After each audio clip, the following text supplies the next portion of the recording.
Alyssa, can you hear me?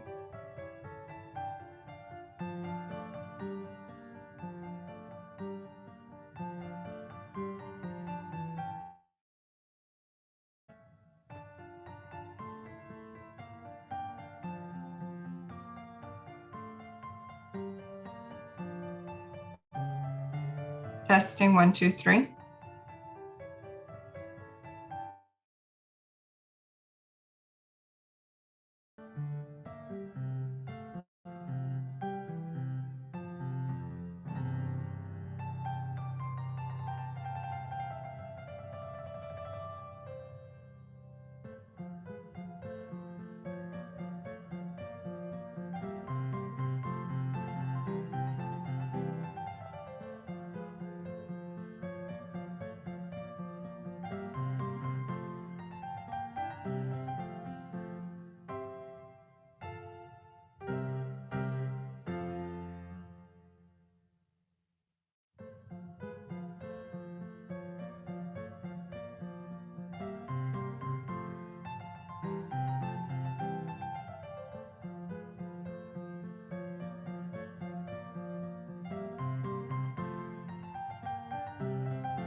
Alyssa, can you hear me?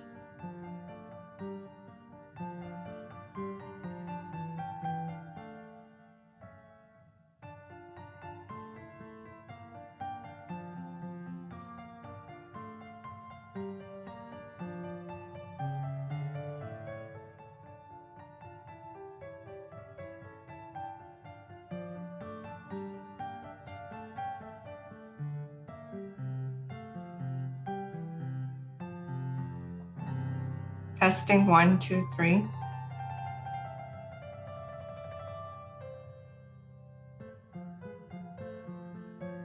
Testing 1, 2, 3.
Can you hear me now?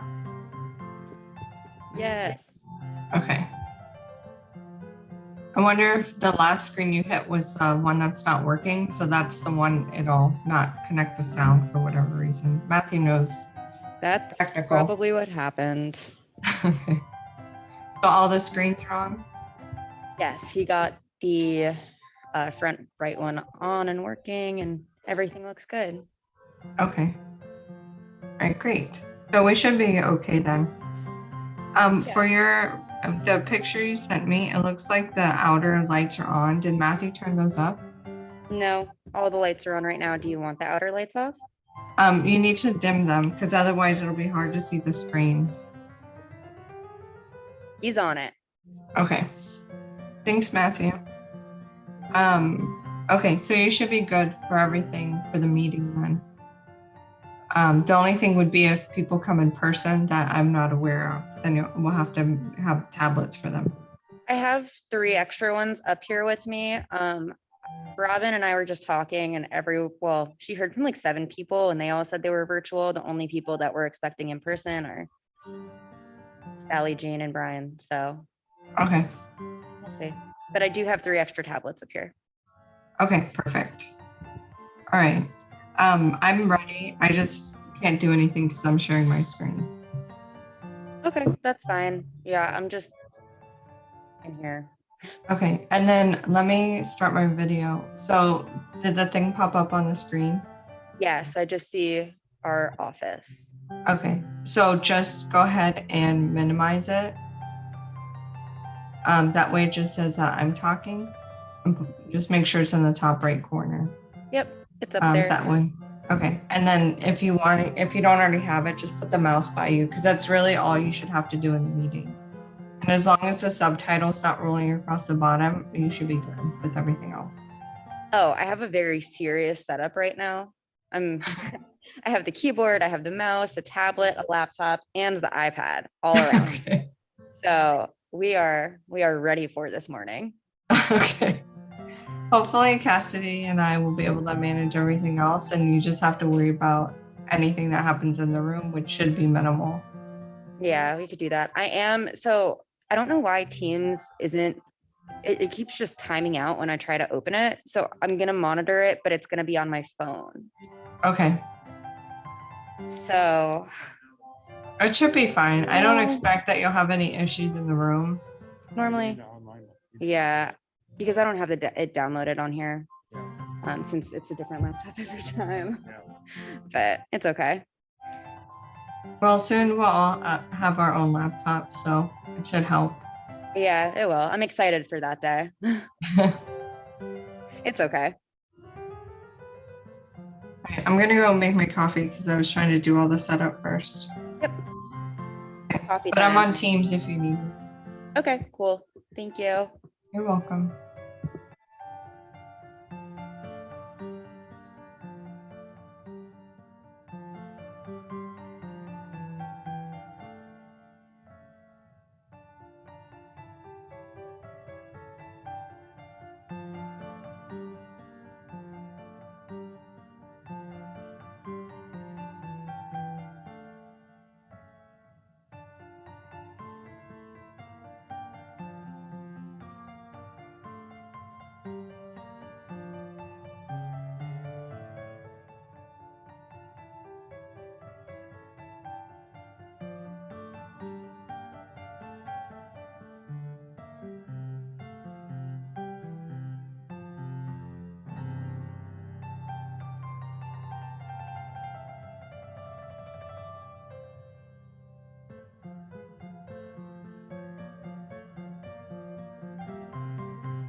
morning, all. It's Ted. Morning, Ted. How are you today? I'm very well. How about you? Thanks.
I'd like to call to order the September 2nd, 2021 meeting of the TPA's Bicycle Trailways Pedestrian Advisory Committee. The Palm Beach TPA is conducting this meeting both in person and virtually using a Zoom webinar platform. Instructions to join the virtual meeting as well as contact information for assistance are provided in the published meeting agenda. Staff, please call the roll so we can establish a quorum. I want to remind, I'm sorry. Okay. Good morning, everyone. I want to remind you to unmute your microphones by either pushing the button on the base, or if you are virtual, to unmute on your computer. My staff will also be able to assist you if needed. Alternates, please also state your name if you are attending on behalf of a BTPAC representative. Tracy Phelps.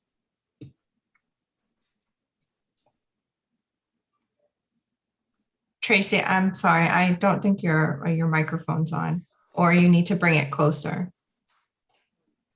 You should see a red dot when it turns on.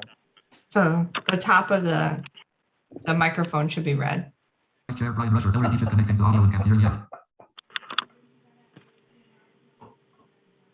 Give us a second, everybody.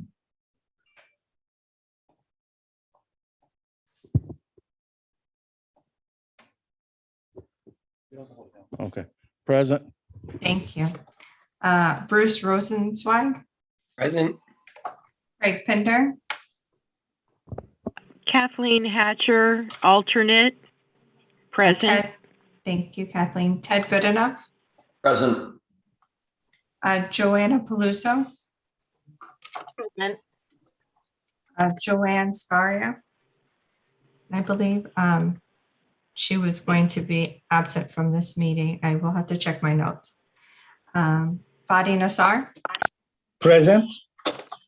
Sally Channon, Here. David Willock, Here. Jean Matthews, Here. Yash Nagal, Michael Owens, I am in attendance. John Roach, Present. Ryan Harding, Christian Santa, alternate for Brian Harding. Larry Wallace, Good morning, everyone. Brian Rusher, Present. and Stephanie Thoburn is excused. We have a quorum, Mr. Chair. Thank you, Margie. Are there any modifications to the agenda? No, Mr. Vice Chair. Okay. Do I need a motion to approve the agenda or can we go right to the minutes? You can go right to the minutes. Thank you. So I need a motion to approve the minutes for July 8th. Are there any changes? If not, I'll accept the motion. A motion to approve the minutes for July 8th, 2021 from Michael Owens. Ted Goodenough, second. There were lots of people speaking. Who was that seconded? I had Ted Goodenough as a seconder. Thank you. I have a motion by Michael and a second by Ted. Is there any discussion on the motion? All those in favor, please say aye. Aye. Aye. Any opposed, say Aye. nay. Okay, thank you. Now on to general public comments and public comments on agenda items. As a reminder for anybody, there are 3 ways to provide public comment for this meeting. Written comments may be submitted online at the website provided in the agenda. Verbal comments may be provided by a virtual attendee using the raise hand feature in the Zoom platform. Verbal and written comments may be provided by an in-person attendee submitting a comment card available at the welcome table. Staff, are there any public comments? No, Mr. Vice Chair. Thank you. And just as a reminder, if you are not speaking, please mute your microphones. We get the feedback throughout the TPA office. Thank you. At this time, I want to invite any BTPAC member comments on items not already on the agenda. For members participating remotely, please raise your hand in the Zoom platform and then remember to unmute your microphone once you're recognized. So in the room, I have Sally. Are there any hands raised? I do not have any virtual hands raised. Thank you. Sally, the floor is yours.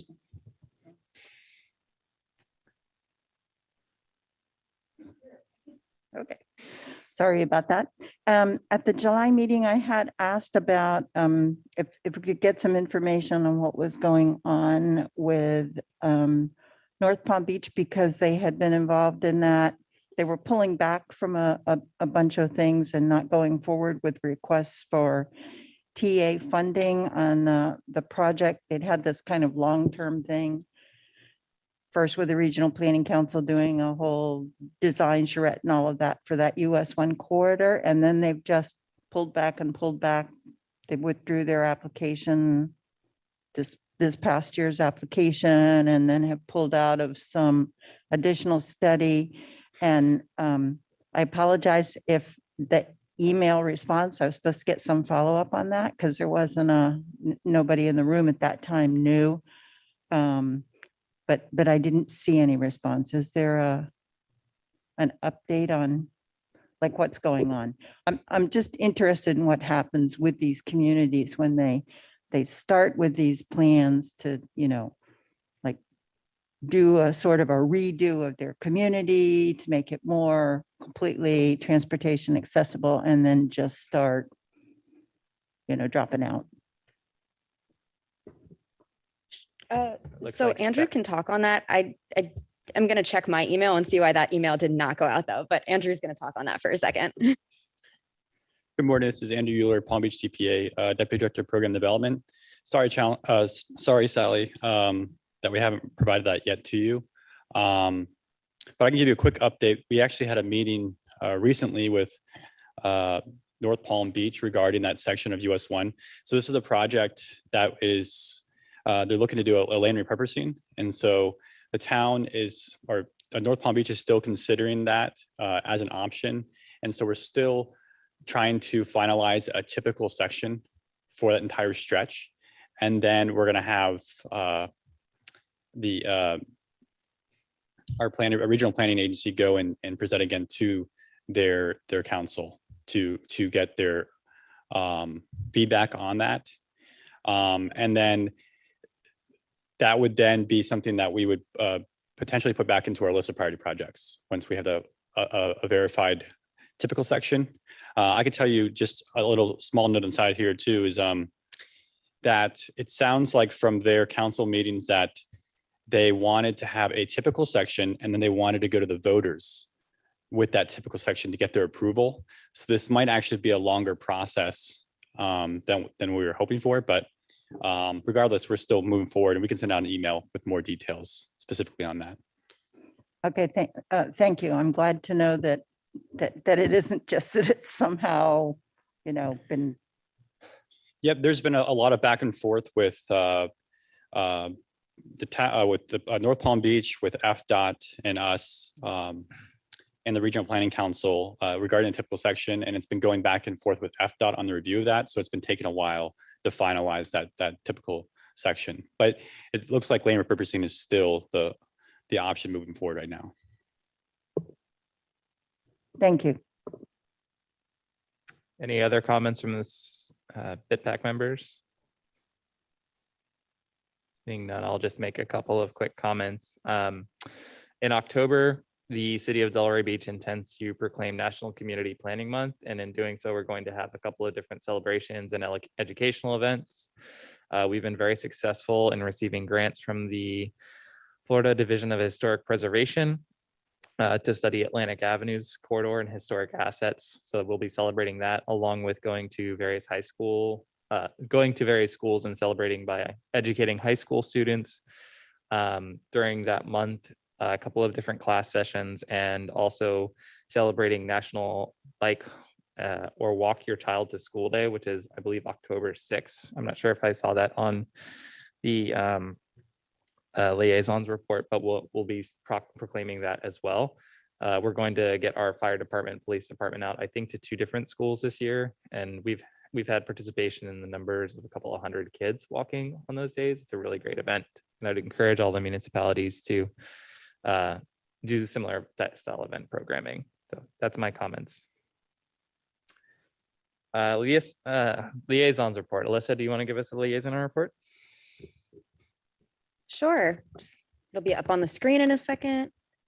There we go. So I guess before I dive into this, yes, to confirm, Walk to School Day is October 6th, and we will be doing something with the school district and encouraging all of our municipalities and the schools to host something.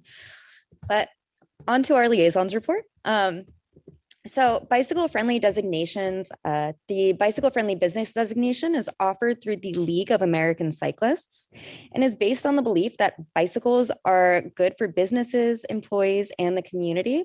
Applications for the bicycle-friendly business program are due by October 5th, and more information is available on their website, bikeleague.org/BFA. The Okeechobee Boulevard and State Road 7 multimodal corridor study, we are offering a virtual public workshop to provide input on transportation issues and opportunities along Okeechobee and State Road 7. This workshop will provide the public an opportunity to learn more about the study and provide feedback on how we can plan for a more safe, efficient, and connected multimodal transportation system. We have more information on this on our website at palmbeachtpa.org/OKI. The Transportation Disadvantaged Local Coordinating Board is seeking board members. The LCB focuses on the needs of Palm Beach County's transportation disadvantaged population, specifically older adults, persons with disabilities, low income, and children at risk. The LCB is seeking members for the roles of representative of children at risk and representative for the elderly. And for more information or to apply, please reach out to Kelsey Peterson at our office. Her email address is kpeterson@palmbeachtpa.org, and she is the liaison for that board and will help you out with that. The Everyday Counts Safety Summit Series, Federal Highway Administration is hosting a safety webinar every Wednesday throughout the month of September. The summit series will highlight 7 safety initiatives and share how they can save lives. For more information and to register, visit palmbeachtpa.org/everydaycounts. The September TPA Governing Board meeting will be held on September 16th at 9 a.m., both in person and virtually. To view the agenda packet and meeting details, please visit our website, palmbeachtpa.org/board. And FDOT TransPLAX webinar safety series. FDOT is hosting a web safety series every Friday throughout the month of October. The safety web series is focused on the elements of the safe system approach to eliminating fatalities and serious injuries on our roadways. To view the full calendar of sessions and to register, visit fdot.gov/planning/TransPLAX. High visibility enforcement funding became available on July 1st. And for more information or to apply, visit alerttodayflorida.com/HVE.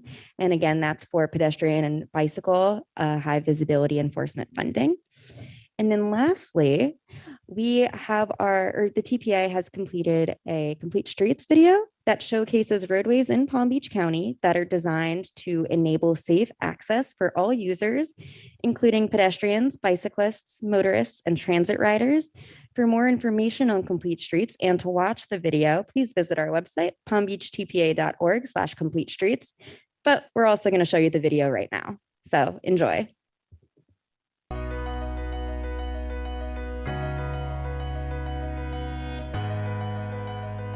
The Palm Beach Transportation Planning Agency, or TPA for short, plans, prioritizes, and funds transportation projects in Palm Beach County. The TPA's vision is a safe, efficient, and connected multimodal transportation system. One of the ways to achieve this vision is through complete streets. Complete streets are designed for users of all ages and abilities, including transit riders, bicyclists, and pedestrians. Let's hear about some of the complete streets projects across Palm Beach County and Florida. US 1, a federal highway, which was a highway that was running through our downtown, high speeds, lots of accident history. It was a natural blockade for pedestrians. They would stop and not want to cross a 4-lane highway with cars speeding by. This is Okeechobee Boulevard. It is designed for fast-moving vehicles to go in and out of the city. And that's not necessarily what the values of the city has, or the citizen of the city has. This is an old town. We have been established for 70 years, and this road, US 1, has been there for a lot longer than that. We didn't have decorative lighting. We had very narrow sidewalks up there. What is the root cause of why our streets are so unsafe? And it comes down to how we design it. And we design it for cars and we design it for speed. When I hear from friends and relatives who live elsewhere in the country or in the state, and they see the activities that we're doing to create an environment that is welcoming for everyone, for people in vehicles, for pedestrians, and for cyclists, they want to move here. And we want to make sure that everyone feels safe and welcome here. We were notified by the Florida Department of Transportation that they were going to come in and simply repave a 6-lane stretch of US Highway 1. And we thought we would take advantage of that time to be able to look at something that would be bicycle friendly, pedestrian friendly. The concern was it's different. It's changing. I've always been able to have 6 lanes on this highway. It wasn't so much that it was a bad idea.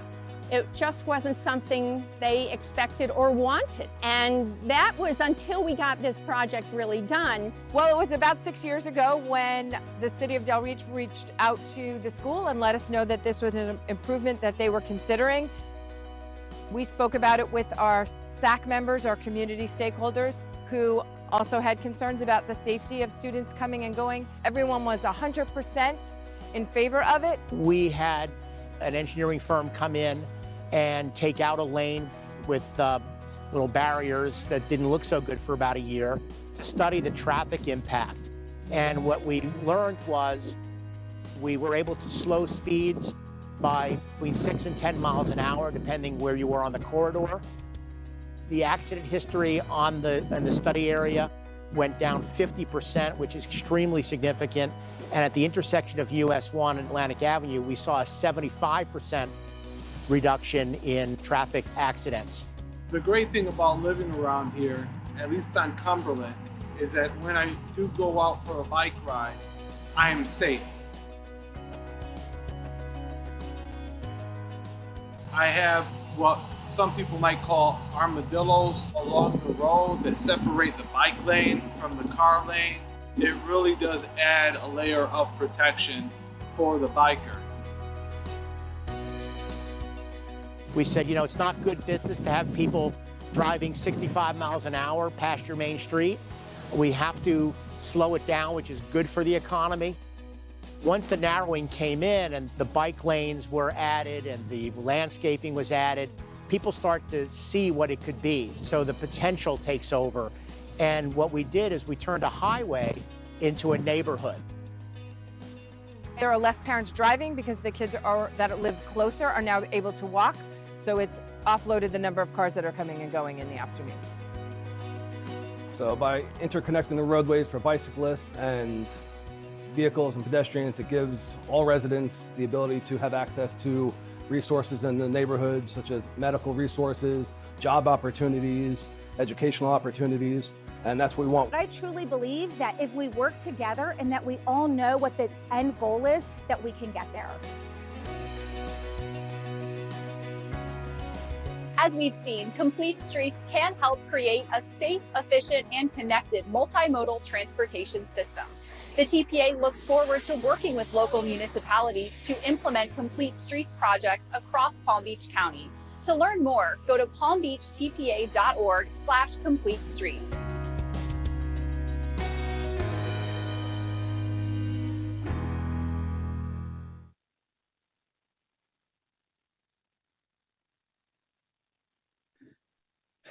Thank you for the video. Are there any comments on the report?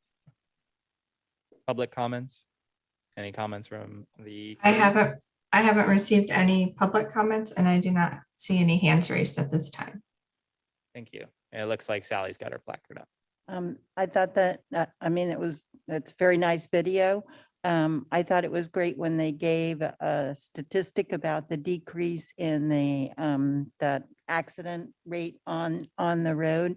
And it would be really wonderful if there were a statistic for the decrease in traffic at the schools, because that's a big thing that affects congestion for everybody and for everybody that drives. It's really noticeable when school's in session and you have the big drop off in the school zone, but very nicely done. Thank you, Sally. Former Mayor Perlman does a really good job with advocating for that project in Delray. It's a really, really earth-shattering project for Delray Beach when it happens. So I agree about the school comment. We have other zones which are difficult. So Brian, all right, I do have Ted with his hand raised. And let's let Ted go, and then we'll.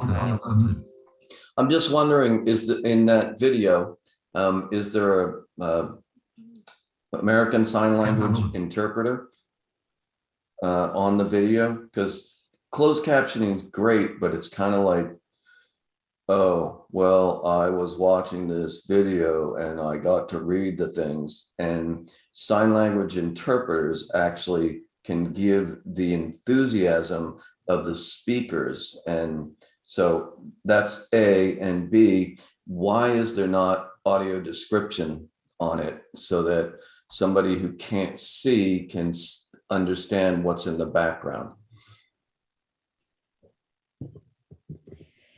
Thank you, Ted. So right now we do not have an ASL interpreter for this video, but that's definitely something I can talk to the RPR team about incorporating both an audio description and an ASL interpreter.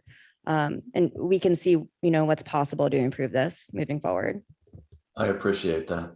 Thank you. Thank you. Jean?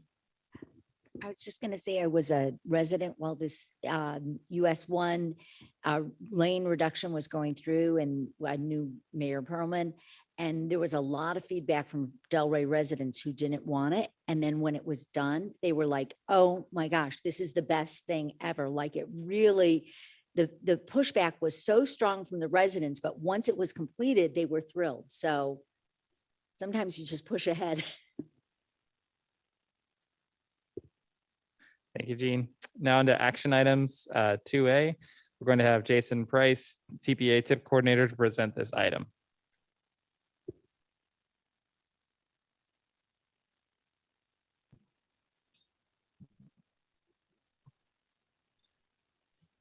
Hi, good morning, everyone.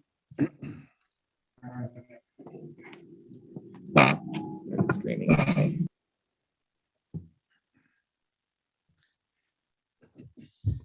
So today I'll be presenting the first amendment to the Transportation Improvement Program for fiscal year 2022 to 2026. And as a reminder to the group that this is an action item that will require a vote at the end of the presentation and discussion.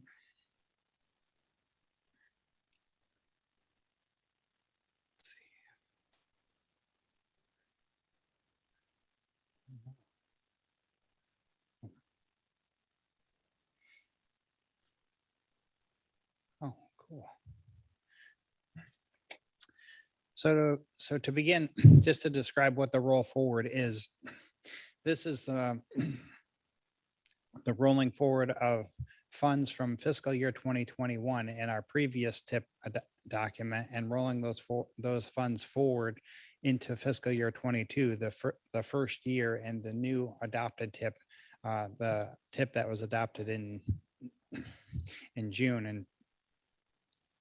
And so with this particular roll forward amendment, which is typically the first amendment of the season of all of the amendments, this roll forward is an effort to keep consistent the projects in the Transportation Improvement Program and the FDOT's work program. So by moving this money forward, both of these documents for the FDOT, which is they're managing their projects through the STIP document, and we have a TIP document, and this roll forward keeps them consistent with the funding. And the funding is moved forward by each individual project and within the phases within those projects. So none of the money is being moved between projects or between phases.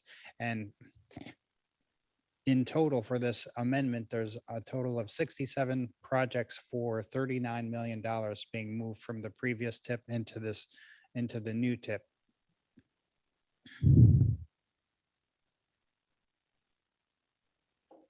Can you advance the slide, please? I think this is out of battery.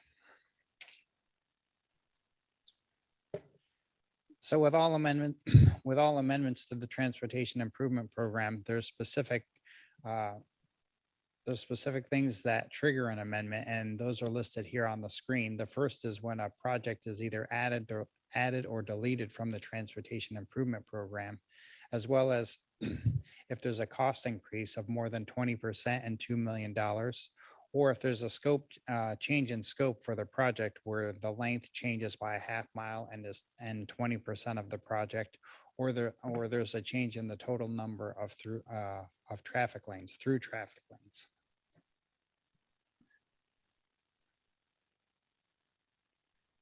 Now the next three slides, I'll give you a snapshot of the projects with the largest amount of roll forward funds going from the previous tip and being rolled into this new tip. And that can be identified by the three columns to the right here. The first column is the current tip document that was approved in June that has the current amount. And then the next column has the amount being rolled forward that will be incorporated after this amendment is approved and adopted. There'll be those additional funds will be represented in the new tip, which is the third column to the far right. And you can see these are the top 4 projects that have the highest amount being rolled forward. These are in descending order, a few more of the projects, and in total on the last page here, there's a total of about a dozen projects. And the cutoff point for what I'm illustrating here is about 500,000 in roll forward funds. And this is simply just to keep the projects consistent with the STIP document that's managed by the FDOT. and brings it in conformity or consistency, being consistent with the transportation improvement program managed by the TPA. So with that, I'll conclude my presentation and I'll ask for a motion to recommend adoption of amendment number 1. Is there any public comments on the item? No, Mr. Vice Chair. Okay. Is there any board discussion? Looks like Jean. What? Oh, there I go. I have one brief question. Where's the Palm Beach County North Transit facility and what is it? Curiosity.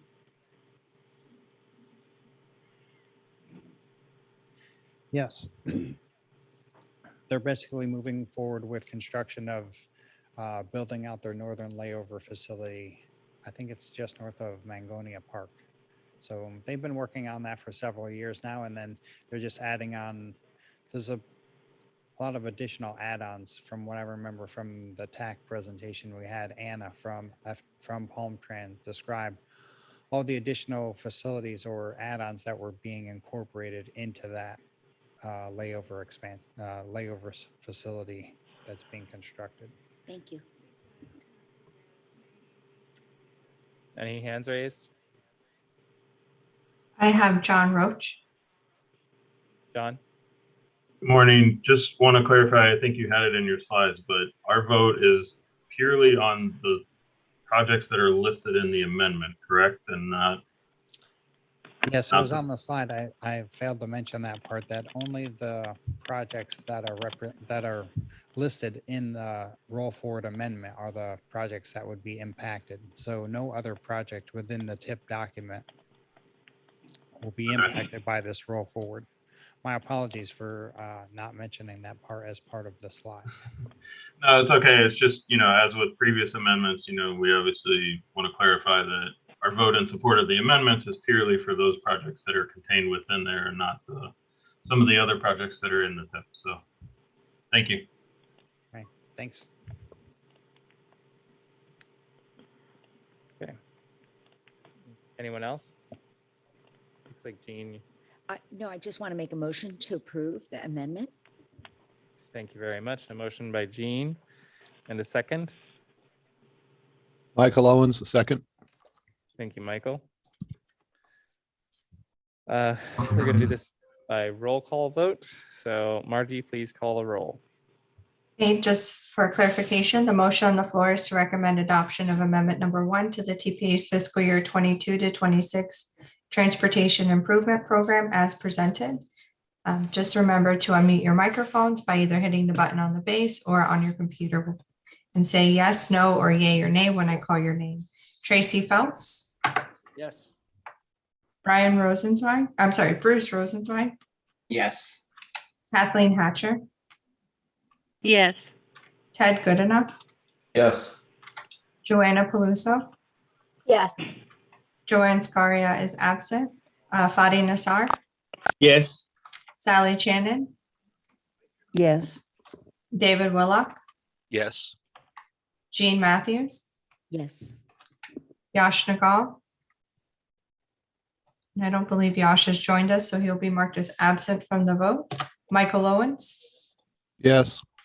Christian Santa Gonzalez. Yes. John Roach. Yes. Stephanie Thoburn is absent. Brian Rusher. Yes. It passes unanimously, Mr. Vice Chair. Thank you, Margie. Now on to item B with the new items. Motion, the Vision Zero Action Plan update. Is Jessica Jocelyn available electronically, virtually? All right. Jessica, the floor is yours. I am. Let me get my video started for you guys.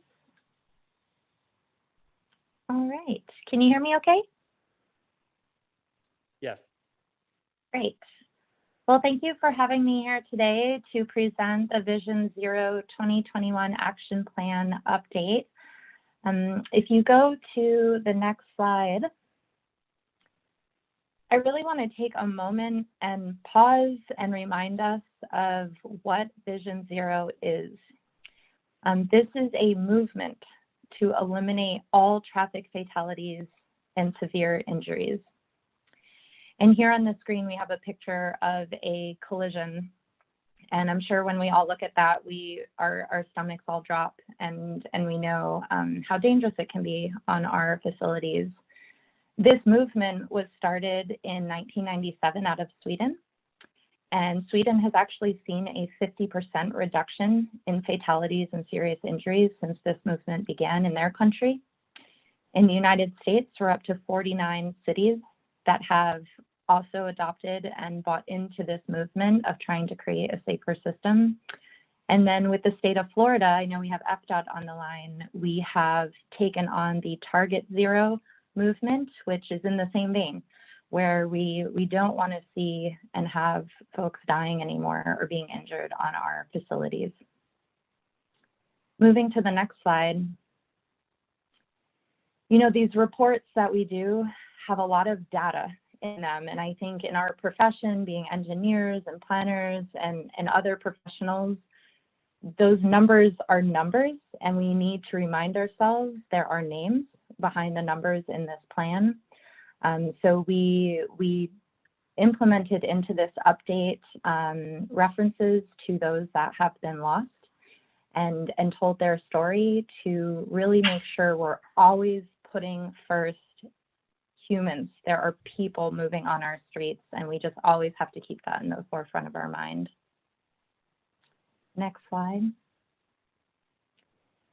So the TPA, for those that aren't aware, if you're newer to the committee, has been working towards this creating safer streets since probably honestly for their existence. But here we're going back to 2016 with their Complete Streets policy that you all adopted, just recognizing and committing that we will create streets for everyone at the policy level. That was formed in 2016.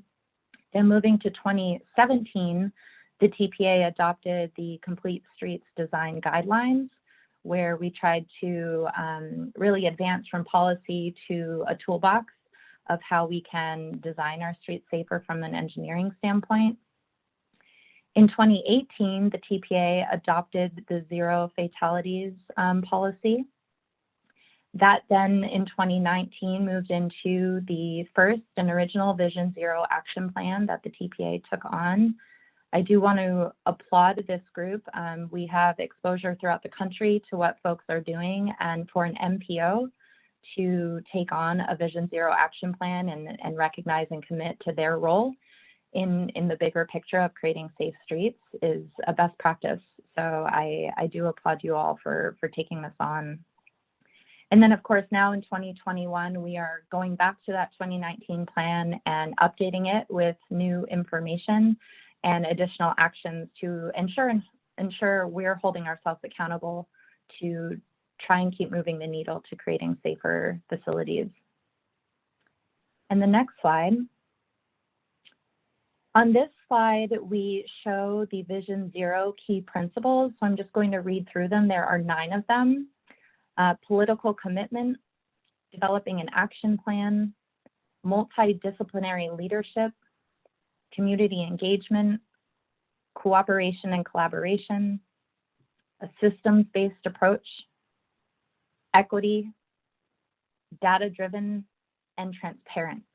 So these 9 areas are the backbone and principles of what Vision Zero is all about. And the Vision Zero movement, as most of you I'm sure are aware, just recognize that it's not one agency, it's not one individual, it's not one mindset. It's all of these things need to come together if we truly are to achieve zero fatalities and serious injuries, or at a minimum trend and head towards that direction.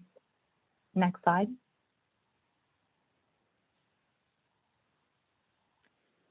So on this slide, there is data shown representing what we saw when we dug into the crash data. So I'll walk through what these graphics are indicating. So traffic fatalities are increasing. Unfortunately, I don't come with a good message. 2020 was the highest in years of fatalities. So in 2016, there were 181 deaths. 2017, it did go down to 164. 2018, back to 183, where it went up again. 2019, we saw it dip down to 174 deaths. And then, as I was saying, 2020, we're back up again at 185 people that have died. Last year, we do speculate because of COVID, there was faster speeds occurring on the roads because there was less congestion. But at the highest level, we just know it did increase. In the past 5 years, 887 people died on our roads in Palm Beach County, and 5,395 people were injured.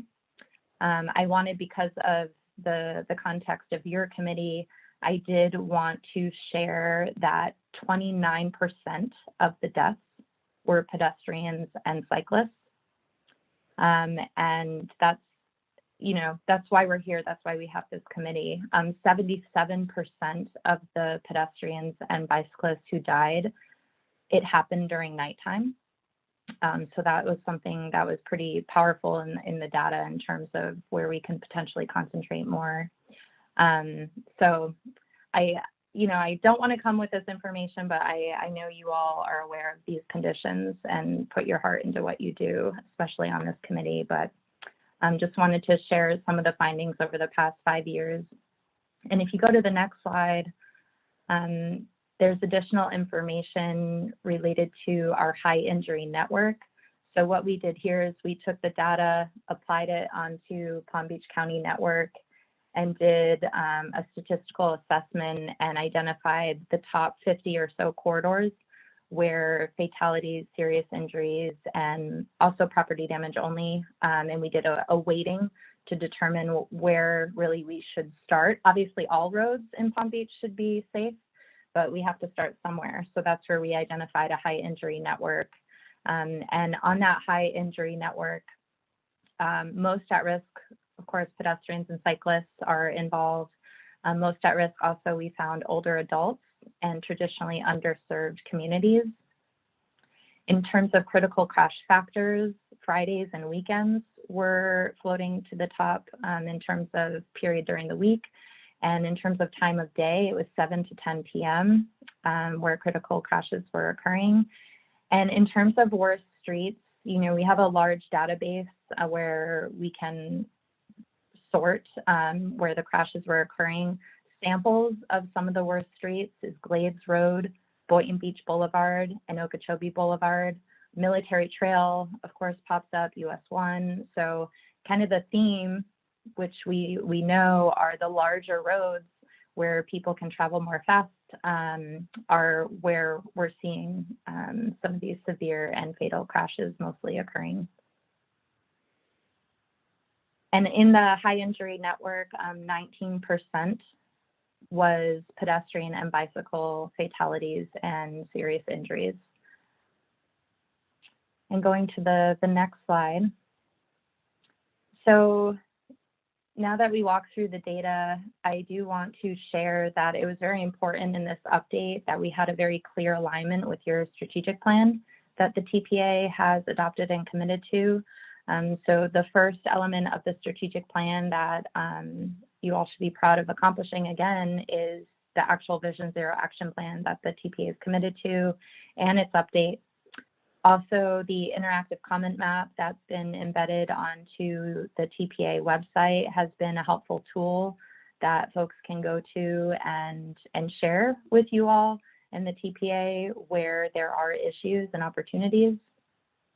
Alyssa's done a great job and her team with the ped and bike safety field reviews, so those continue to occur.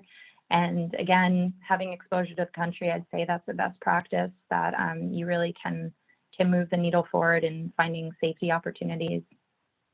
Your project scoring has been updated to include specific and intentional safety components in the local initiatives and transportation alternative programs. And the state road modification program is also being updated to intentionally include safety components. And then, of course, modification of the TPA committees that we have representation from different groups, and that safety is included within that. So moving to the next slide. So now that we walk through your strategic plan, so what do we want to highlight this in this update from a Vision Zero action plan perspective? So there are 3 categories that you would have seen in the backup. We have a policy category, a funding category, and a culture category. Across those 3, there are 12 actions included in this update that I'm going to read through. So under the first category, policy, there are 5 actions. The first is to produce a Vision Zero annual report and proactively seek feedback and research latest Vision Zero best practices. The second action, and I am looking for feedback at the end of this and questions as I read through them, include safety changes in TPA legislation and policy positions. The third policy action is identify target speeds for high crash corridors based on context classification and safety. If you're wondering what target speed and context classification is, FDOT, you'll be getting a presentation following mine, but that's a really great movement that the DOT is taking to, again, move the needle to create better facilities for everyone. The fourth action is to collaborate with partners, such as yourself, to create a consistent process for displaying the safety analysis included in TIP projects. So again, just being very intentional from the scoping of a analysis and project that it includes safety, so that you all, when you're reported to on the alternatives and projects and such things like that, that you'll have information to make informed decisions from a safety standpoint. And then the last policy action, very important, is to work with the school district of Palm Beach County to require safe walking, biking, and driving curriculums. Those conversations continue to be had, and there's some momentum already we're seeing on the school district side partnering with the TPA. So those are the 5 under policy. If we move to the next slide, there are 2 actions related to the funding category. The first is work with signal maintaining agencies to make signalized intersection crossings more pedestrian friendly. The second one is to evaluate safety aspects of TPA funded projects 1 year after construction completion. We haven't formally edited anything yet, but the previous committees were suggesting that we expand that even to a 5-year post construction potentially, just to make sure that the data is there in a good length of time to really see what's occurring from a safety perspective. And then the last category that I mentioned, the culture actions, there are 5 actions listed here from a culture perspective. The first one being to provide reviews of fatal pedestrian and bicycle crash reports, including observations and potential actions. The second action for culture is to collaborate with roadway owners, so the local agencies and FDOT, to maintain a detailed data inventory to provide more effective analysis of complete streets opportunities. The third action is to implement a Vision Zero media and public education campaign. So working with Melissa and her team at the TPA and with the local agencies, really get the word out and go beyond engineering and really hit some different categories to see if we can move the needle that way. The fourth is to host an annual Vision Zero workshop for local communities and agencies. Again, the TPA really wants to be able to partner with you all and help in their purview from a Vision Zero and safety perspective. And then taking that a step further beyond a workshop with local agencies is to participate in Vision Zero safety events, as well as other local transportation safety events, and encourage those events to also be held in traditionally underserved communities. So I think there's a great opportunity with you all to partner and identify what events you may be having that the TPA could join and provide resources there to, again, get the word out of the Vision Zero movement. So those are the 12 actions. I do appreciate your time today, letting me walk through this very important topic. And I look forward to receiving your feedback and comments from the Ped Bike and Trails group. Thank you, Jessica. Staff, are there any public comments on this item? No, Mr. Vice Chair. Thank you. Is there any discussion or a motion? And discussion can follow a motion.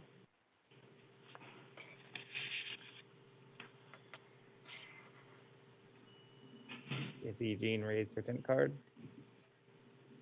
Yeah, as part of this, were those accidents reports part of this Vision Zero? Because I read them and I was kind of shocked by how many people left the scene of an accident with a bike ped. And the other thing was some of them were people were crossing a wide road and then were in the median and got hit. So that's like a structural improvement that can be made. But those accident reports were very telling. They were very disturbing. Yes, at the Vision Zero level, we didn't get into each crash report because there were hundreds of thousands of crashes. But certainly the intent beyond Vision Zero would be to dive into the details of what's actually occurring on these facilities. So with this set of 12 actions, that would be a next step when you're identifying what to move forward with. But yeah, we review those crash reports, and it's hard to get through them. But I think it's that emotion that will make this successful, and see us trend in the right direction, ideally. Thank you. It looks like we have some hands raised. I do. So Brian, in case you wanted to note it, I have Joanna, David, Fadi, and John. Thank you, Joanna. Thank you, Jessica, for the report. It was really just some critical data to share. And I'm specifically have some questions about the culture action items. Can you explain to me what a Vision Zero safety event is and like what would be like in that toolbox of events? Yeah, and I don't know if Andrew is nearby or Cassidy. I know they were they wanted to commit to having events. So I know from my standpoint, it's more coming to events that the locals are having with a Vision Zero campaign, if you will. So the details of that toolbox is the next step, Joanna, that we would be working through. A standalone Vision Zero event as well could potentially be an option, which is part of that. But the details behind it haven't yet been ironed out. But if you all have ideas or feedback on that, we're all ears as well. But that's a good question, good clarification. And then just a follow up to that, I think, obviously it's extremely important that it is targeted towards traditionally underserved communities. I would just push that a little bit further and not just say that the events be held in traditionally underserved communities, but really promote that that multidisciplinary leadership and that community engagement in these events where the feedback and the comments that you're hearing really get included and incorporated into a community's local Vision Zero plan. So that's the only change I personally would like to see in that section. Thank you. Okay. Yeah, thank you. That's a great observation. We don't want to make it sound like we're just going to hold them there without the main intent is promoting that we create safer environments in those communities specifically. So thanks. Great observations. Thank you. David. Great presentation, Jessica. When I'm looking at this deaths and severe injuries map, it's alarming. I mean, well over 1,000 dots on there, a whole bunch of fatalities on there. I'm wondering, I live in Boynton Beach, and it seems like just a few years ago, we used to have a lot of police presence, especially in areas that had lower speed limits. Old Boynton, for example. It seems like there is no police presence anymore. There was a big problem with people speeding in school zones. I think that made it to the news. Maybe a month ago, there was a kind of a crackdown in Boynton Beach. I think they handed out 200 tickets in one day or something like that. Is there any effort to maybe get funding for maybe overtime for some of the you know, the local municipal police and also for the Palm Beach County Sheriff? Yeah, that's a great question. And this actually came up in the other committees as well, wanting to bring law enforcement more into the Vision Zero action plan. To directly answer your question, I know if there is an opportunity for the TPA to play a role in getting funding, that certainly is something they're open to pursuing. And there's not a specific action in the plan, though, to do that. And quite a bit of coordination is going to need to occur with the local law enforcement agencies throughout Palm Beach County. I don't know if Alyssa or others, Andrew, if he's there, had anything more to add on the law enforcement side and helping get them funding. It's an important component for sure.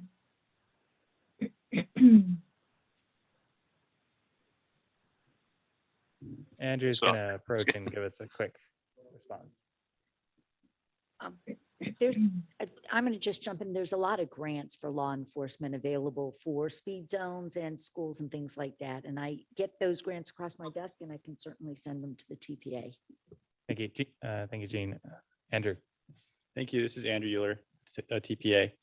Yep. I mean, it's a tough one for us. I think we've struggled the most with is that there's already, as Gene said, and with these HVE grants, these high visibility enforcement grants, a lot of law enforcement go through those programs to get funding for enforcement. And so those are working pretty well and they're very data driven. So they have emphasis areas that they focus on. And so you have to be one of the top locations within the state for that emphasis area for you to get funding towards that. So, and then here in our county, it seems like the sheriff's office has been pretty good.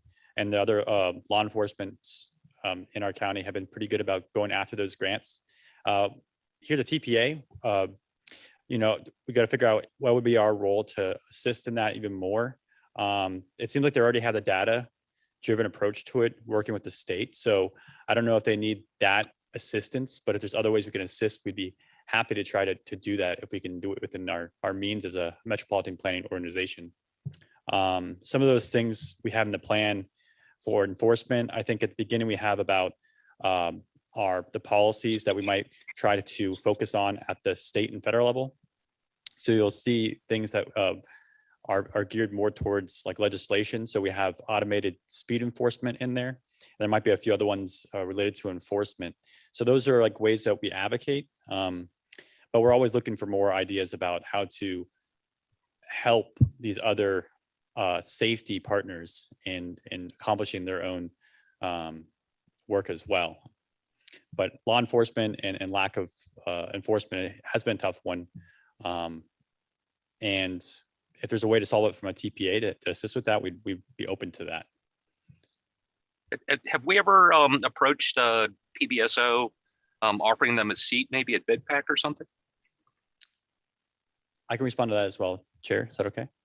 Yes, we actually, our strategic plan that was passed a couple months ago that you all reviewed as well has an action in there for fiscal year 2022 to reevaluate the structure of our committees to better align with our initiatives at the TPA. So one of those main initiatives we have is safety. So as we develop a new structure for our committees, we're looking into adding people such as law enforcement to our committees in that new structure.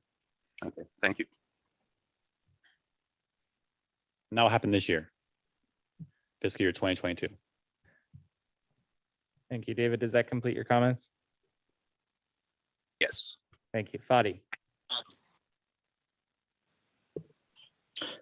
Good presentation, Jessica. My question is, I think you mentioned about kind of before and after, kind of understanding what action are taken and how effective they are. Now, you know, we know that fatal crashes, there's a lot of random aspect to them. It's not like when you're dealing with a high concentration of crashes that you can come up and figure out exactly what the patterns are and what the cause is. I'm just like to, get your ideas, how you're planning to understand, how to evaluate the actions taken in whatever recommendation you come up with. Yeah, I can give my professional opinion. I haven't walked through with the TPA yet on the exact protocol for before-after studies, but certainly make a good point that we don't know until we dive into the details if there are any trends or if they're random occurrences. But the idea is to, using the high injury network, the high level data assessment, just start going out and seeing what is occurring in more detail and try to identify solutions. I know, Alyssa, your group already with doing the audits have made some recommendations just going out there. So although, there may not be a silver bullet solution for 40 of the 50 high injury network corridors, I think even going one by one, maybe a backplate's missing on a signal, or the striping is worn down, things we're finding that are low hanging fruit just from doing audits and going out, and we can track the performance over time. In terms of larger scale improvements, you can go different ways, and it depends on the agency too. I know there is a desire to continue to partner with the county. Melissa yesterday had brought that up a few times, that the county too, of course, is committed to safety. So as we're going through that before-after process, if there are suggestions or ideas the county too wants to pull in, I know from my standpoint, working with Andrew, we lead the San Francisco before-after evaluation program, and there's lots of lessons learned that I'm happy to share with the TPA as well. But sorry, I don't have a direct answer for you, but I do agree with your observation, and I think we just need to just start and get out there and continue doing the before-after and see what we find, and share that information with each other so that we all can get more information to help us do our job better. Okay. Ideally. Thank you. Looks like Andrew wants to make another point. Yes, thank you. I can build off of what Jessica is saying. Fadi, that's a good question. And I think it might have been what Jessica mentioned about San Francisco. A good example from there is they sort of have a toolbox of things that they can evaluate for before and after. So, as Jean mentioned earlier about the video we had, when you can see the before and after of traffic crashes, that's readily available data. That one's one that can be pulled pretty easily, right? Other ones that would be considered to really be case by case on the type of project. So, for example, if it has to do with traffic calming, something that the county is probably already very familiar with before and after studies of speeds through corridors, before and then after when you put the treatments in. So that's another one. Other things from the toolbox that I think would be appealing would be how well that people obey and provide the right of way for pedestrians crossing in a new crosswalk. Like how well do they yield for before and after when you put in like an RFB. So there's a bunch of things like that which are safety related that could be data we get from the field that we'll be looking into. And so I think this toolkit that we saw from San Francisco is a good place to start, because they had a bunch of different sort of objectives they had with the projects, and then how do you measure those objectives specifically? Thank you. Fadi, I'm guessing that completes your comments. Yes, thank you. John Roach, thank you, Fadi. Good morning. First, I want to commend TPAs, your staff, and your consultant. I think you may have hired a consultant to do the work on this as well, but I thought the report was very well put together, very informative, definitely concerning in some ways. Towards the beginning, you were talking about the trend over the last 5 years and how 2020 has been the highest of those 5 years, and I agree that that's concerning and unfortunate. So I'm curious if you've looked at why was 2017 substantially lower what was it about that year that resulted in fewer numbers? But also for the 2020 numbers, was it, you talked about COVID and, the change in congestion, may be a cause in that, and therefore higher speeds and higher fatalities. Did the change in percentage of vehicular versus pedestrian versus bicyclists and so forth change, or was that consistent? I was just curious if 2020 had a higher number of pedestrian fatalities because fewer people were out driving and so forth. I have some other comments, so if you want to respond to that one first. Yeah, I have the report up in front of me. I do, John, want to get that in a tabular format and send that to you. So I don't have a direct answer right now, but I will follow up with Margie and Andrew on getting that table put together for the trend of the ped bike. Okay.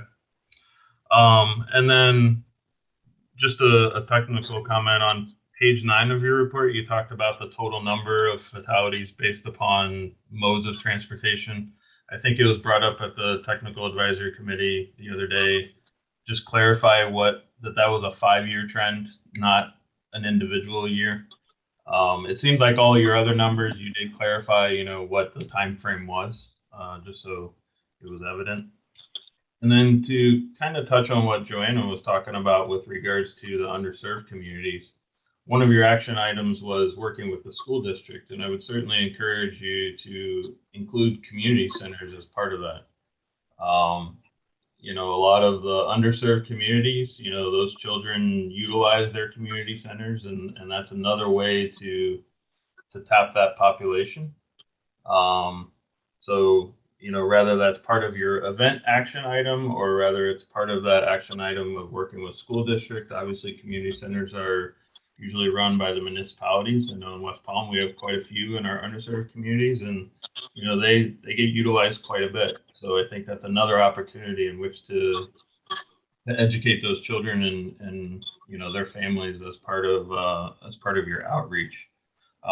With the school district one, again, I think it came up at the TAC meeting, was even at the high school level, not only are you dealing with vehicular aspects, but also the pedestrian and bicyclists as part of that. So, I wouldn't want you to exclude that educational opportunity just because it's a higher level or older population. So. Thank you, John. Those are great observations. And the community centers, I don't know if that's come up yet. So really appreciate you mentioning that. That's a very good point. Of course. Thank you. Thank you. Is there anybody else who's wishing to speak, Margie? Yes, I have Michael Owens. Thank you, Michael. Who's yours? Thank you, Margie. Hey, good morning, everyone. Good morning, Jessica. Thank you for the presentation, and excuse the vacuum in the back. We're at work here. No problem.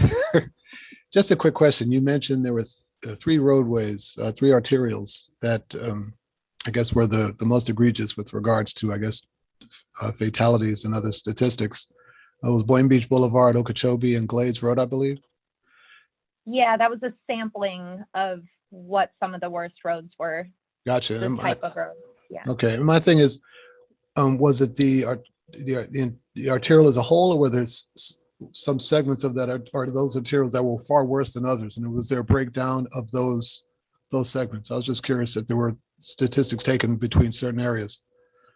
Yeah, that's a great question. So we have a huge database in Excel that does break down segment by segment. And the way we did our segmentation was using the count station IDs.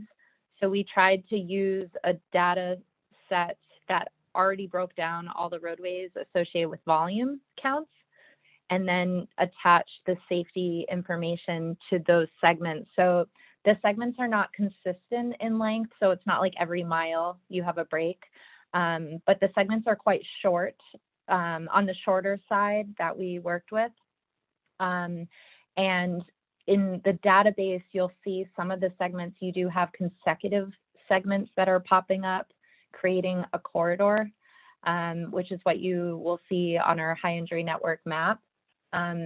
So in short, it's not the entire road that is necessarily on the high injury network, but there certainly are instances, and many instances, where you end up getting a good chunk of the roadway on the high injury network because each of those segments are popping up as having high fatality and serious injury occurrences.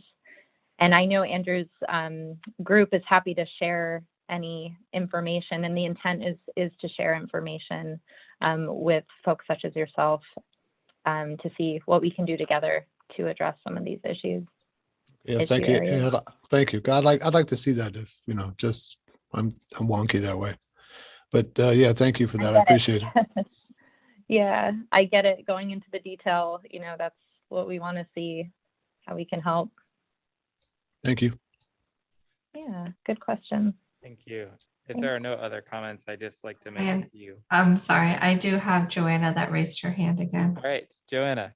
Sorry, Brian. I just have one quick question. So you did mention at the beginning of the presentation about most of the crashes happening at nighttime. So I was curious in the action plan if there's any particular items that you would pull out that would be specifically addressing the issues at nighttime, or if there's conversation about adding a specific action item related to that. Yeah, I know for the ped bike audits, as part of that, lighting would be pulled into those in terms of observing when you go out there how the lighting is. The previous action plan did have a specific action on lighting. And I know at least FDOT continues to do quite a bit of work on lighting, but I don't know if Andrew has any additional items. Sorry, Andrew, I can't see where he is. But I do know lighting continues to be on the, I don't want to call it a checklist, but the checklist of things to be looking at whenever we go out into the field and dig more into the data. Sure. If I could just mention one thing quick, we did a walk audit on the Indiantown corridor with the TPA team, but there's conditions to not go out at night to capture those things. So we did that. Healthier Jupiter took that on as an activity to contribute to the audit. So that's something important, I think, like with community-based partners, if the TPA can't do nighttime walk audits, like who's the partner that's going to be taking that on? Yeah, that's true. Because right now you can look during the day, but you're not doing a full-blown lighting measurement analysis. Yeah. And Jessica, if I could just chime in before Andrew, if he has to respond to any comments. When we did our walk audit in the city of Delray Beach, I went out before everyone and I borrowed a photometric reader and took some measurements. I mean, it was pretty easy to see that, kids were already walking on the corridor when it was still dusk and dawn or pre-light hours. And observed, some crossing conditions where you could barely see the children. So, I mean, simply going out and measuring, and if you have the school district there and you can get them to agree to participate and share photos as well of those activities ongoing, that's very powerful. We also include lighting in all of our TPA projects when we submit them for consideration with LI and whatnot. So I think that might have answered the question. If Andrew's walking away from the microphone, so I'm assuming he says yes. Yeah, but that's helpful. Any hands raised? If not, I'll make my final comments. We'll ask for a motion. So I kind of agree with, I think it was David who mentioned the map is scary, and others who have said that the crashes are random. But at the same time, I also have a strong sentiment in the feeling that if you look at that map and you say where are crashes able to happen, the answer is yes.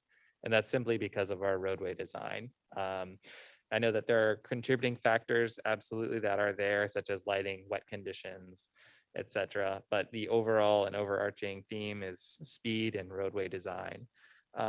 Another theme that's been commented on extensively by the committee is with regards to law enforcement. And I would really like for Jessica maybe to and the TPA to go and pull the high visibility enforcement grants that have been allocated in Palm Beach County to see how much money has been put into high visibility enforcement, simply just as a metric for this study, because police cannot be everywhere.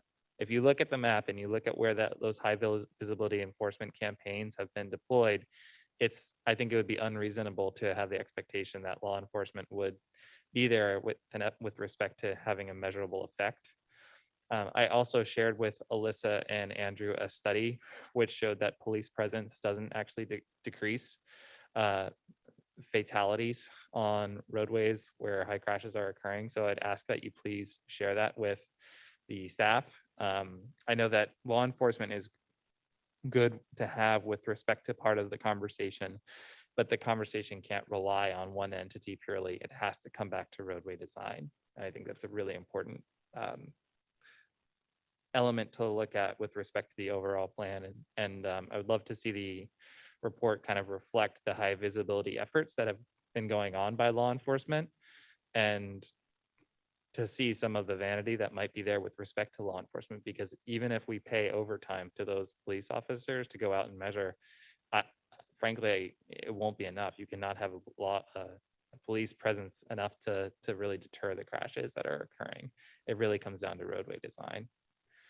So with that in mind, is there a motion for this item?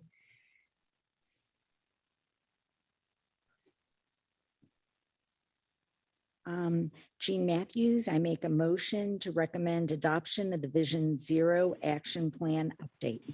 Thank you. Is there a second? Michael Owens, I second it. Thank you. Any discussion on the motion? Seeing none, Margie, please call the roll. Just to clarify for everybody, because this did come up in our other committees, the motion is to recommend adoption of the Vision Zero Action Plan update with the comments that you all have provided today. Our staff will do our best to incorporate everything, but they will also reach out for any items that need further discussion. So as a reminder, please unmute your microphones when I call your name and either say yes, no, or yay or nay. Tracy Phelps. Yes.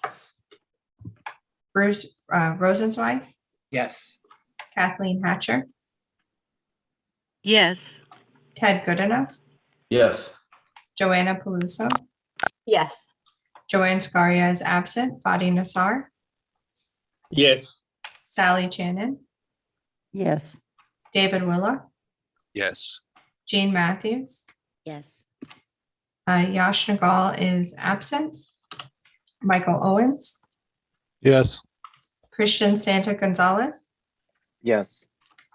John Roach. Yes. Stephanie Thoburn is absent. Brian Rusher. Yes. It passes unanimously, Mr. Vice Chair. Thank you, Margie. I believe now we're on to information items. 3A, update to the FDOT design manual to implement target speeds. I'll be welcoming Mr. Dwayne Carver, FDOT Complete Streets Program Manager, to present this item. Thank you, Dwayne. The floor is yours. Thank you. Good morning. Morning. It's been interesting listening to your discussion about complete streets and the efforts that you have there. What we're wanting to talk with you about this morning, I'm Dwayne Carver with Central Office in Tallahassee, and also presenting with me this morning will be Scott Peterson, who is with District 4 DOT. And we're going to talk about our latest effort to try to help move the needle on safety for complete streets. It's something called target speed. And we've released a bulletin, an RDB, a roadway design bulletin, to require that we consider target speed when we select a design speed for our projects. And I'll talk a little more about that and what that kind of means from a statewide level. And then Scott's going to go into more of how this will be implemented within your district there. And let me get the right screen. There we go. This is brought to you also by the Vital Few. This is a safety effort that the department is doing in support of our Target Zero effort, which is DOT's version of Vision Zero. And what we recognize is that there's three areas that really kind of bubble to the top where we're having issues with safety on our state roadway system: bike ped safety, intersection safety, and lane departure safety. And managing the speeds on our roadways can actually help all three of these. And so all three of these efforts are actually being supported by this move to target speed. So the reason we have this target speed is, you may recall back in 2018, the department went to a context classification system based design program for our state roadway system. And the FDOT design manual incorporates this, and it's kind of built around this. And so you have these 6 context classifications. And within each of these context classifications, there's now a range of design speeds that can be used. And the design speed is very important because it sets a whole lot of other things that can happen on the project. So if you want to know things like, can I or can I not have on-street parking? What kind of bicycle facility should I have? How close can the street trees be to the roadway? Can I even get street trees in there? All kinds of things are going to be set in part by the design speed, in a large part by the design speed. And so knowing that design speed and being able to use the right one is going to be very important. But what you can see here is that there's quite a wide range of design speeds. If you look, for instance, in the C3 suburban context classification, there's a 20-mile-an-hour range of design speeds. In the C4, which is our general urban condition, there's a 15-mile-an-hour range of design speeds. And so while we were very happy to have the ability to design and maintain these lower speeds in these context classifications, prior to this, our lowest speed was 45 miles an hour. We realized that there was not a lot of guidance to how to get us there. And so that's what this target speed is designed to do. What it does is it requires and recognizes that you have this interdisciplinary effort to have a discussion about what this target speed should be, which is going to then guide you toward one end of this design speed range or the other based on what the desired operating speed is of the roadway. That's the target speed. And it says that in any project where we're going to have a design speed, not all projects have a design speed associated with them, but most do. And where they do, you have to set a target speed first, and then you work into that design speed. And it provides a little bit of guidance about how exactly you would set that target speed, although there's more guidance that's provided in our context classification guide, and there will be even more in the new version of that will be released in January 2022 to support this new bulletin and changes to the FDM. And finally, it recognizes in the bulletin that the district continues to make the final decision on how design speed is set and what that final speed is going to be. However, there is an opportunity, and a very important opportunity, in fact, for local involvement in that discussion. So I'll kind of show you a little bit about what that looks like. And so what I want to show you next is just kind of the process that you go through, or that we're recommending districts go through based on the experience in some of the districts that have been doing this for a little while now. To set this target speed, it's not so simple as you just pull a lever and a target speed pops out the back end of the thing. There's actually quite a bit of discussion that has to go on in that. When does that discussion start? Well, if you have a project with a planning phase that's going through PD&E, you can start right then talking about what the target speed might be on this roadway when you're finished with it. And as you go through that process, you should arrive at the end at what a speed would be. A lot of our projects don't have a planning phase. 3R projects, for instance, just kind of happen based on what's happening with the pavement conditions, which means that the planning sort of has to be done ahead of time just based on the general conditions of the roadway and the area around it. And so we don't have a specific planning phase. But even in those situations, there is an initial point when you can set a target speed, or at least an initial target speed that might then be modified as you go along. But let's say we do a project either through PD&E or we have a 3R project. The folks who are going to know what that target speed might be are the folks who are going to be looking at the context classification. That's your complete streets coordinator, folks like that, your bike ped coordinator. Clearly the DDEs, the district design engineers and traffic operations engineers, safety administrators, and your MPO liaisons are all going to have an idea perhaps what the target speed should be. So you can begin thinking about it there.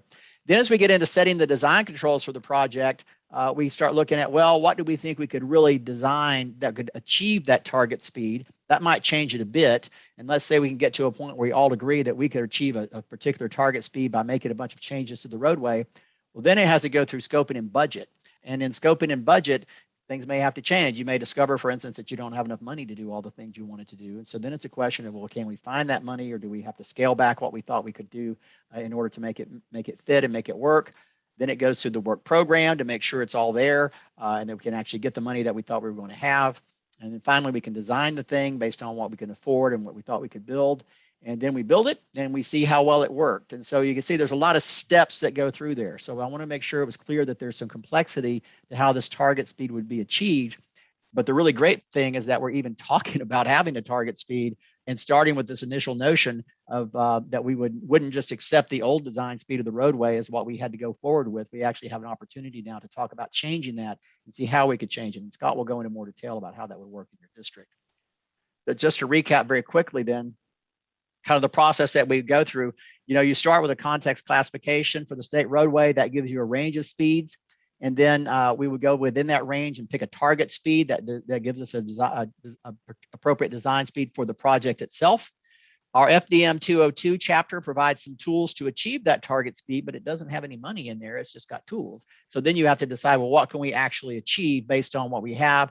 And so the final target speed and design speed will match each other, but that's going to be based on the balancing, the context, the classification, the project needs, and what resources we have. So the district has to make that final decision, but the locals play a critical role in that by helping set what the current context classification is, and also more importantly, even what the future classification is going to be. That's almost entirely controlled by the local government based on the decisions that you make, and then the department sort of responds to that based on what we're seeing. If your continued development pattern is for, C3 suburban development, you'll get one kind of answer. If you're going to urbanize and create more transportation network, you could perhaps get a different kind of answer in terms of what the future classification might be. But your vision and needs for the project area are going to help us set that initial target speed. And in some cases, it may also, the locals may also assist with funding. So it may be that there's something that we all recognize should be done or could be done on a project, but cannot be done on a 3R project because we have a limited amount of money for those. If we can partner with our local folks, then maybe we can make something better happen on that project by working together on that. So that's about as deep as I can get into it from a statewide level. So I'm going to turn it over now to Scott, and he's going to talk about kind of how this is, will probably play out in District 4. So Scott, I'm here. I'll run your slides for you. Just let me know when you want to advance. Sir. Great. Thanks, Dwayne. Dwayne actually gave a pretty good comprehensive overview, so I'll probably just touch on a couple of the points he made again. So one of the questions is, when will this target speed be determined? Well, it's got to be done very early, like at the time of the original project identification, scoping, because as Dwayne mentioned, it may affect the scope. If we in fact decide a lower target speed is warranted, that might affect certain things we want to build on the roadway, curb bulb outs, mid-block crossings, a variety of things. So if it affects the scope, we want to know that early to make sure it gets funded and programmed appropriately. So the design bulletin went into effect immediately for all projects prior to phase 1, which is essentially pretty early in design. So there's a whole bunch of projects that are already past the scoping and programming phase, but are already in design. So we are going to go ahead and immediately implement this on those projects that are already in design by having the design teams take a look at those and make recommendations to this multidisciplinary team that Dwayne mentioned. So this will begin to be put into effect immediately, starting in projects in design. Dwayne, next slide.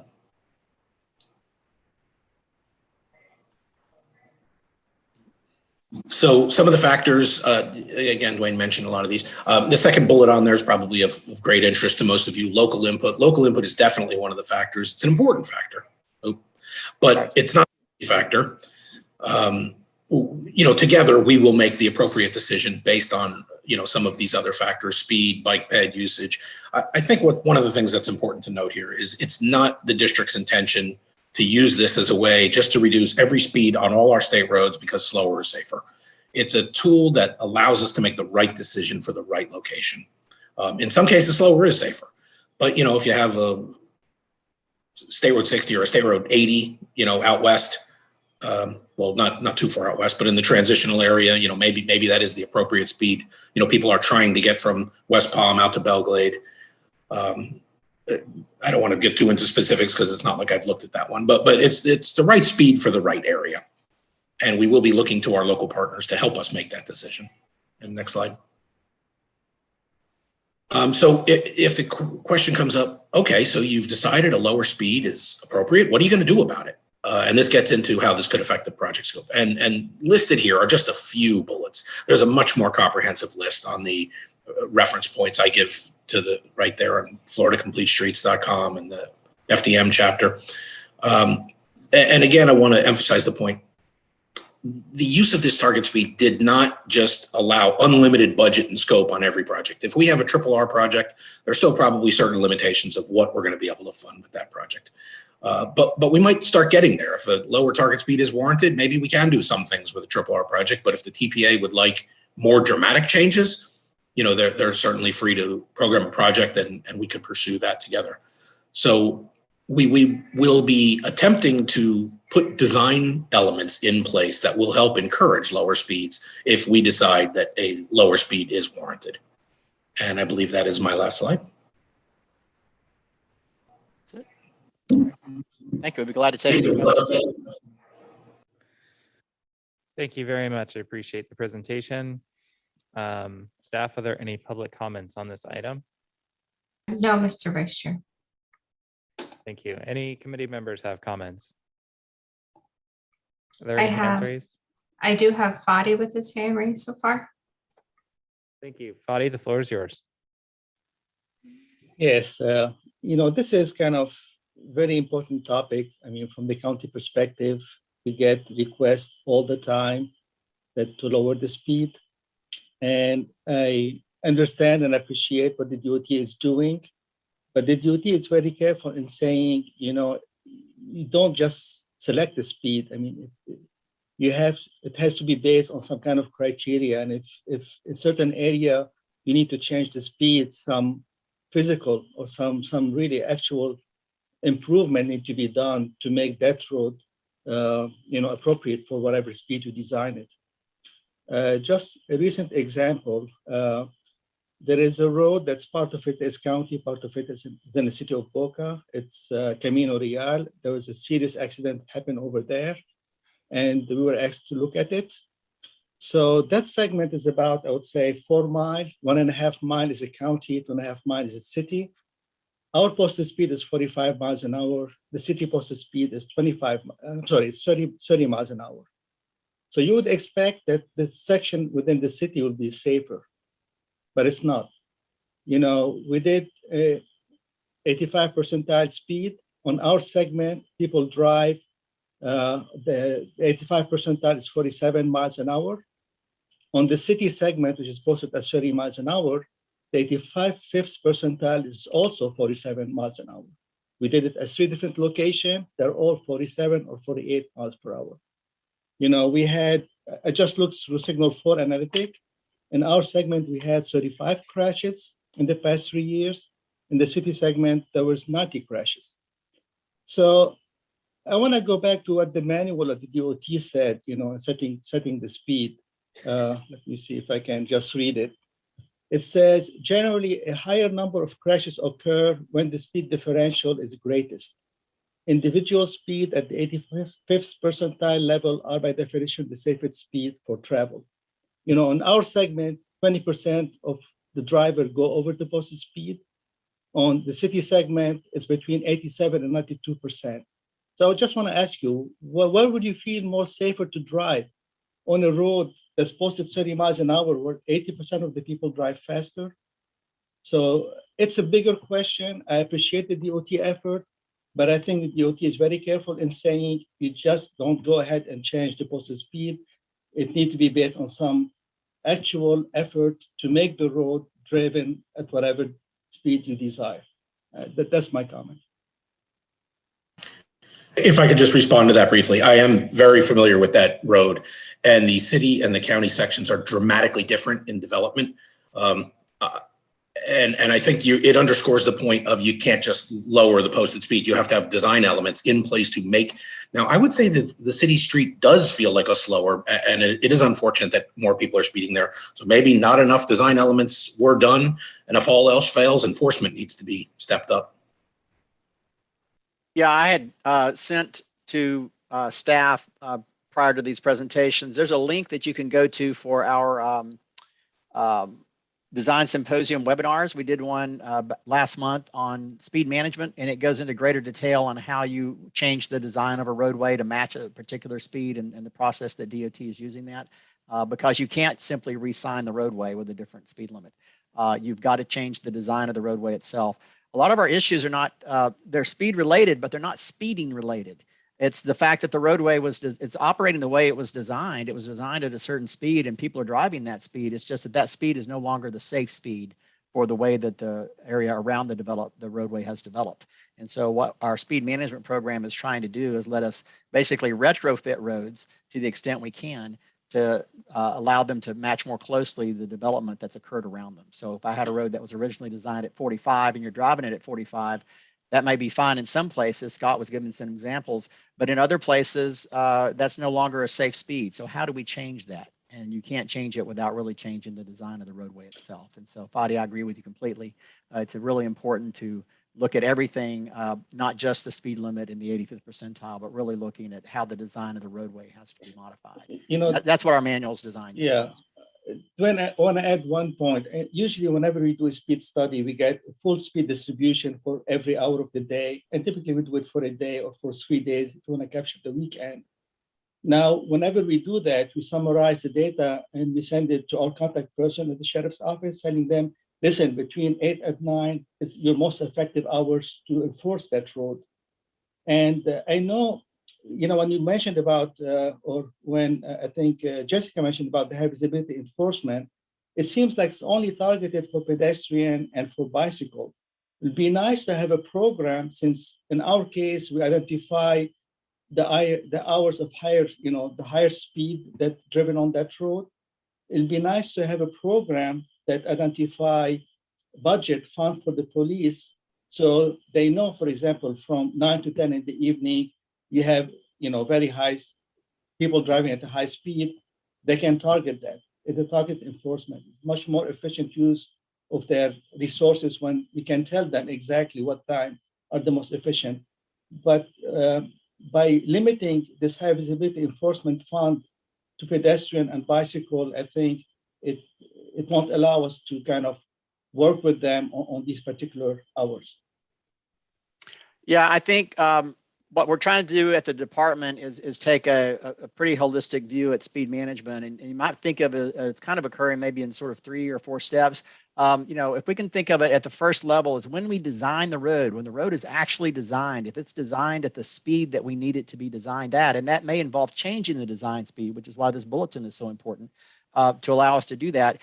Then in my world, looking at it from a design perspective, then that should fix it. We should design it right and it should work at that speed and we shouldn't have to do anything else to it. But there's another level that we can go to where we can use operations interventions and you know, we can do things with the signalization. And there's a lot of different operations and interventions we can do with signing and marking and speed feedback signs and all kinds of things. So maybe we can't fix it all with design. Maybe we can throw operations at it as well and try to get those techniques in there and make it work. And hopefully that'll fix the problem. But if that doesn't fix the problem, then maybe we do have to then rely on law enforcement. But you see, rather than going directly to law enforcement to fix all the speeding problems, we want to, you know, see what other steps we can do before we get there, and really rely on the law enforcement as kind of a last measure. If you're having to do a lot of enforcement, to me, it tells me that we, you know, need to do more on design and more on operations to try to fix those problems as best we can. Of course, there's also education, you know, educating motorists to pay attention when they're driving and all the things that have to do. So there's a lot of steps that go into it. But I think at the department, we're trying to look at it more holistically than just thinking about going right to the enforcement end of it. Can we design it better and slower and to match the speed we need? And can we operate it that way? And then we get into enforcement and operations if we have to at that end. So thank you. Thank you. Thank you. Any other hands raised? I do not see any, Chair. Oh. Sorry, Tracy. Just in reference to the Camino Gardens Road that was brought up. We get constant complaints from residents in that area, or we don't, or the police department does. I'd say easily 40, 50 a year. And the police department's response is to forward the call directly to the traffic management center in Boca. They do nothing about it. They have no interest in enforcing the speed limit. Because they just transfer the call right to traffic engineering. And that's a problem. That's why the police should be involved in a lot of the things we talk, the decisions like that we are talking about. Okay, thank you. Let me just add, I mean, I did call the police, department in Boca just to share with them the hours we found that are the most effective to enforce. They transfer us to the city. So that's going. Well, I just to round out the comments, and thank you, Scott and Dwayne. I really appreciate you coming. I really also appreciate the effort being put into looking at the design of current projects in District 4, Scott. So I appreciate you enlightening us with that respect to that. as I mentioned before, we can design a roadway or we can post a speed limit differently, but having to lean perpetually on police officers to go out and enforce when more people are moving to Florida, it will be a perpetual education and enforcement campaign when design really should be the first and foremost effort. So I appreciate you all coming in and giving us that presentation and this update in this bulletin. It's much appreciated. You're welcome. Thank you. Where are we? So we are now on items 3B. Andrew Euler, you're going to give us a presentation on the quarterly fatal crash analysis. Thank you, sir.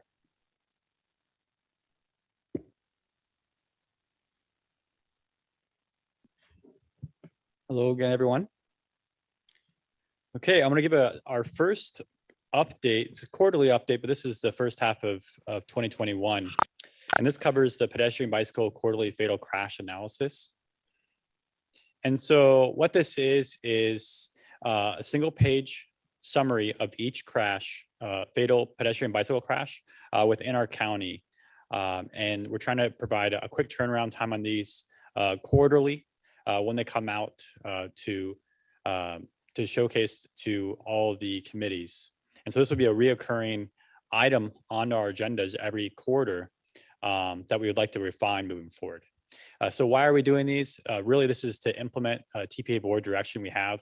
The action plan that you just recommended for approval included this as an action under that as well.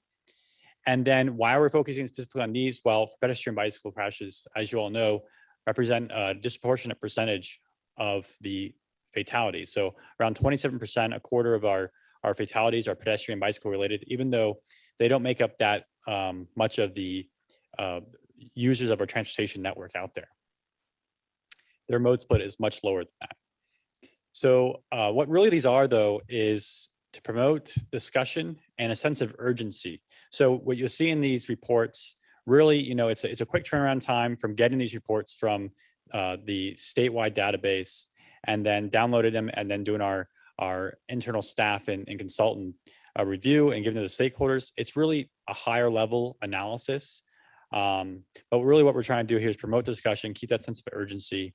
And if there are some revealing trends and some high impact countermeasures we can really focus on, we'll go forward with those and evaluate them even more for those specific locations to see if there's anything we can take action on. So summary for the first half of 2021, there's a map on the right side of the screen where there's predominantly located crashes. We have a total of 4 fatal bicycle crashes and 29 fatal pedestrian crashes.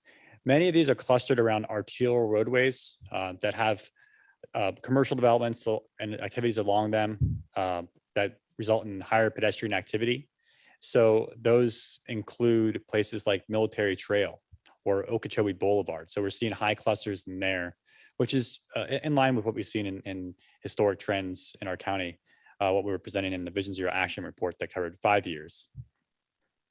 What we also saw in the data for the first half of 2021 was that 3 of these occurred on January 1 after midnight. So within a matter of, I think it was about 3 or 4 hours, we had 3 fatal crashes. So that was a focus we wanted to mention in our presentation today, that one day alone accounted for 3 of those. And you'll see that also for July 4th, we got a few of those results, but we're not showing those today. But we'll show that in the next quarterly report that we saw some crashes on July 4th as well. So there are higher numbers on those holidays. And the last point I wanted to mention about the summary for the first half of 2021 for these pedestrian bicycle fatalities is that 25 occurred at dark. So the overwhelming majority of these occurred at dark, according to the police reports. But our consultant wanted to mention to us with these that 16 of those locations that were identified, of the 25, identified lighting on the corridor. But our consultant wanted to mention that even though it says lighting in the police report, that's not really a great way of understanding the lighting conditions out there. So as Joanna mentioned before about doing a walking out and at night, you really need to go out and assess these corridors to see how the lighting is out there at night. because roadway lighting is different than pedestrian scale lighting. And so it may be a different type of lighting that's needed, or where it's reported overall is not the issue of where the person was crossing. So it really takes a more in detailed evaluation of the corridor instead of just showing it as dark and lit or dark and unlit. So the next steps for this process, as I mentioned, we're coming here quarterly with these. We'd like to incorporate more feedback from committees and stakeholders when it's appropriate for this to refine this process. We're trying to refine the review process as well. So getting it to the local jurisdictions that these crashes occur in and getting their feedback in a timely manner. And then hopefully we continue to push this process and refine our countermeasures, and then work with stakeholders to implement the refined countermeasures where we see it is appropriate. And that's all I have for you today. If you have any questions or if you want, I know there's a lot in your backup. So if you have any comments afterwards, just you can email me and we can have our staff fix those. And we want to make these something that's effective and meaningful for our committees. Thank you, Andrew. Staff, are there any public comments on this item? No, Mr. Vice Chair. Thank you. Any hands raised? I do not see any hands raised. I see Jean. Jean, you're recognized. I want to commend TPA staff for doing this. It must be rather traumatic to go through all these reports, really emotionally traumatic. Is there any speculation on why so many accidents? People just left the scene? I can't imagine. That was striking too. I think when you read through these reports, as you're mentioning, Gene, it sort of like weighs on you over time. It's like, man, you see all these things that keep reoccurring. What was interesting in this was that we saw a lot of people leaving the scene of accidents or crashes. I would say what I speculate for that is, I haven't looked at the data on this, would be, I guess, maybe a couple scenarios would be lack of insurance, right? Would be an issue. That's probably why they want to flee the scene.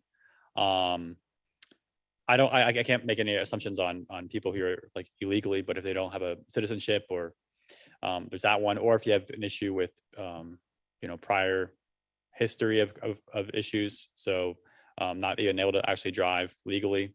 So those would be the ones. My guess would be insurance being a bigger one, but and then also there's the case of just people in that situation in a heightened state of emotion. So, but I don't have any statistics to back those all up.